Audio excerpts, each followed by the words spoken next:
Hey, good morning, options traders. Well, during these high volatility times, traders turn to vertical spreads. Actually, they use them all the time because they are very powerful and versatile, but they're especially useful during volatile markets.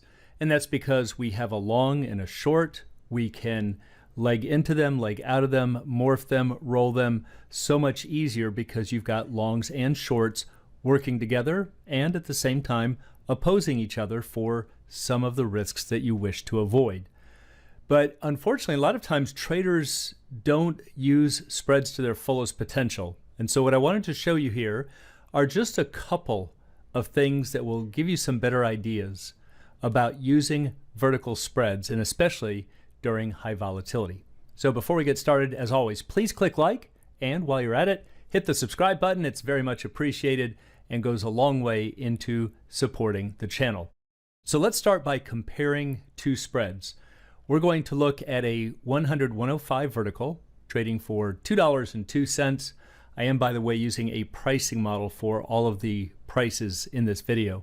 We're going to look at the 100-110 vertical trading for $3.42. And just keep this one in mind for right now, the 105-110, that would be worth $1.40. Now for all of these prices here, I was using a stock price of 100, 45 days to expiration, and a volatility of 40. So let's look at the first two spreads, the 100-105 and the 100-110. So the red one is the 100-110. We can see that it's got much more potential for gains. That's why it sits so much higher on the risk graph. And recall that the price was $3.42. For the 100-105 in blue, the price was $2.02, and there is a difference of $1.40. So that should hopefully ring a bell. That's what we saw was the price of the 105-110.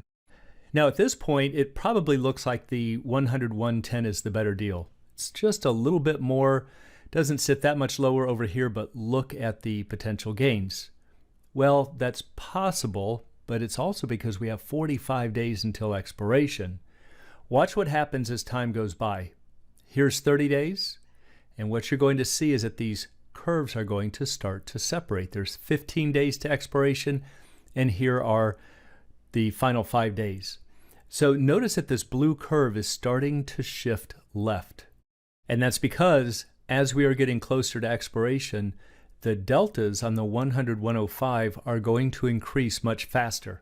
It's going to start approaching the difference in strikes, provided that the stock price in fact gets up there. So recall that the difference was $1.40. Take a look at the max gains. If you pay $2.02 for a $5 spread, the maximum gain is $2.98. And if you pay $3.42 for a $10 spread, maximum gain is $6.58. And there is a difference of $3.60. So notice what you're doing by purchasing the 100-110 spread is that you're really buying another spread for $1.40 that could make $3.60. And if you recall, that was the 105-110 vertical spread. So the thing that you have to think about is that look at this indifference point right here. In fact, it's still a little bit forward, probably closer to 106. And that if the stock is not up here at 106, the red spread, the 100-110, is going to lose. You've got this nice big area of potential profits that are not there for the one in red. The one in red, you need absolutely to have fast, aggressive moves if you're going to see any type of gains compared to the 100-105. So this is why when you're putting your spreads on, you have to assess how quickly you think that stock will move. And if you don't really have a way to assess that, or that's just not really part of your plan, you're better off with the lower strikes. Because this is the area right here that you are fighting. And of course, the value of that 105-110 spread at 140 is in fact the price that you are paying for this additional benefit. So if you don't really think the 105-110 spread is worth it for $1.40, you shouldn't do the 100-110 because mathematically you are paying for it. Now, if that's hard to see, take a look at this. If you're long the 100-105 spread And then if you went and purchased the 105, 110, notice that the short 105 up here cancels with the long 105 down here. And so after these two trades are executed, you would just be left with a long 100, 110. So again, when you're looking at these spreads, if you're not all that keen on buying the 105, 110, you shouldn't be buying the 100, 110 because you are mathematically paying for it. But now here's another thing that traders overlook. What if you buy two of the 100, 105 vertical spreads? See, what happens a lot of times, traders say, well, I really like the potential to make that $10 gain. Well, if you make a $5 spread times 2, you could still make the $10 gain. But you've got a much better chance of the stock getting to 105 than you do for it to get to 110. And of course, if that's a benefit, you should know now you're going to have to pay for it.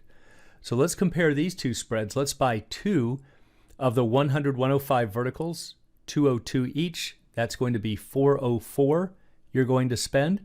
Max gain of 596. That's just ultimately a $10 gain minus 404. We're going to compare it to the one we saw before, buying one of the 100, 110 verticals, and that's for 342, and therefore it has a max gain of 658. So let's put 45 days back on the clock and take a look at this. As mentioned, the two 100, 105 verticals will cost you more. This blue line sits a little bit below the red. If you buy the 100, 110, just one spread, it's going to cost you 342, but not a huge difference in prices. So yes, if the stock gets up and moving with time on the clock, that you could probably make an argument there's not a big difference. Actually, this one's even cheaper. They're going to perform about the same through here. And if the stock really takes off, you do have a little bit more profit. But notice that the difference down here is 62 cents. And we have to weigh that against what's going to happen over time. So while I'm advancing the clock, I want you to take a look at the angle of these red and blue graphs through this area right here, let's say between 100 and 110. Watch how it changes. So let's go to 30 days to expiration. We can see them getting steeper. We go to 15 days, getting even steeper. And then finally we go down to our final 5 days, and look at that. So as before, we can see that blue curve is getting shifted to the left. And so this area right here are potential gains that you are going to see by buying two of the 100, 105 verticals instead of just one 100, 110. See, what's happening is that if the stock doesn't get up and moving quickly, you're going to be much better off by having two smaller spreads, let's say only 5 points apart. Now, yes, it is true, if this one in blue, this is the two spreads, falls, we have more to lose. But you really shouldn't be placing your trades based on minimizing losses. For that matter, you could just go buy a bunch of lottery tickets and say, well, at least I only lost $1 or so. But you've really guaranteed it to happen. See, that's no way to approach trading.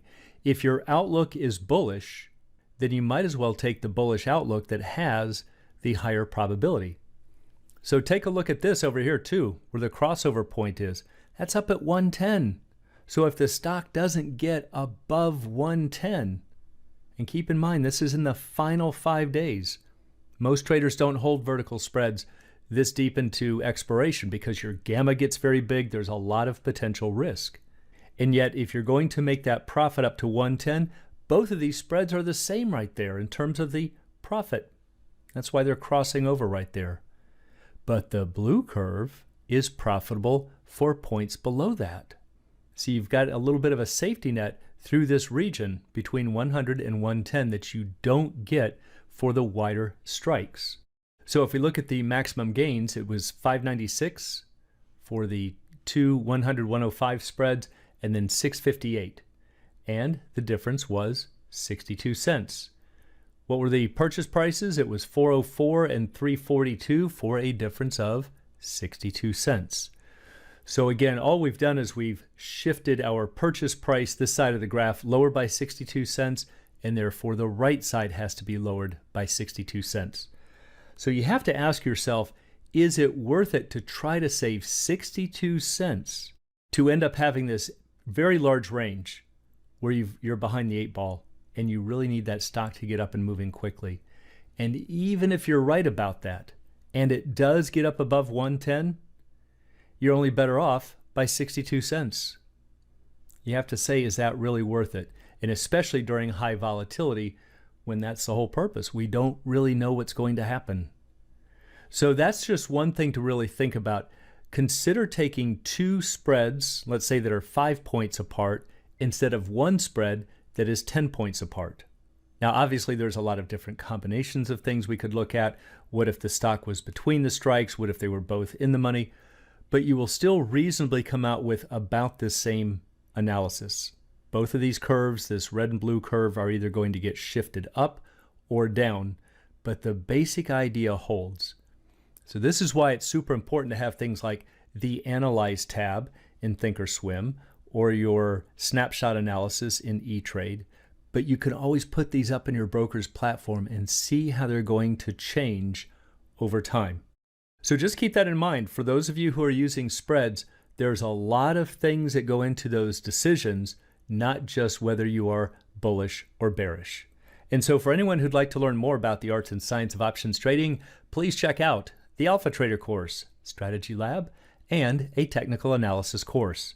It's all at optionsatoz.com. Also, please join us on Options A to Z's Facebook trading group, and you can find a link in the description below.